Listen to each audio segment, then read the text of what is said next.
դուք կանանց բանտ ինչու էիք գնացել։ Իսկ ինչու չպետք է գնամ։ Դուք արտաքին հարաբերության հանձնաժողովից եք, ինչ կապ ունի արտաքին մարդու։ Տարածքային կառավարման հանձնաժողովից չեմ։ Դուք էիք հրավիրել մի պին ձեր թե ինքն էր ձեզ հրավիրել, շատ հետաքրքիր էր։ Որտեղ ես ունի կազմակերպչական լավ, ինչ տվեց այդ հանդիպումը բանտ կանանց եւ ձեզ։ Հիմա որ մարդու պաշտպանը գազեցի, այո,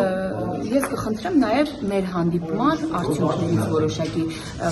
բարձրաձայնի եւ ուզում եմ նաեւ հիշեք, որ այսօր քրեակատարողական հիմնարկներում մեր քաղաքացիներն են եւ կապ չունի քրեակատարողական հիմնարկում է Հայաստանի Հանրապետության քաղաքացին, թե ազգային ժողովում քաղաքացի են եւ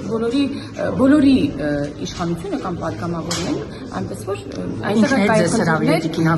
ցանկություն հայտնել գնալու եւ նաեւ ասեմ, որ հետագայում եւս գնալու եմ։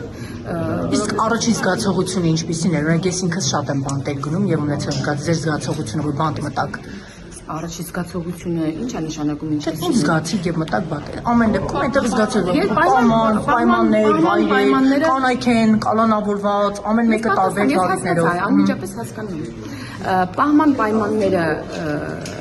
ուրեմն հենց բանտարկյալները եւս արձանագրում էին, որ անհամեմատելի լավն են եւ ես ինքս էլ հնարավորություն ունեցա տեսնելու այդ պայմանները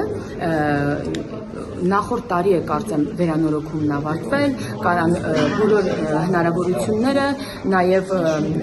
օրենսդրական տարբեր փոփոխություններ են տեղի ունեցել եւ այսօր կալանավայրում գտնվող կանայք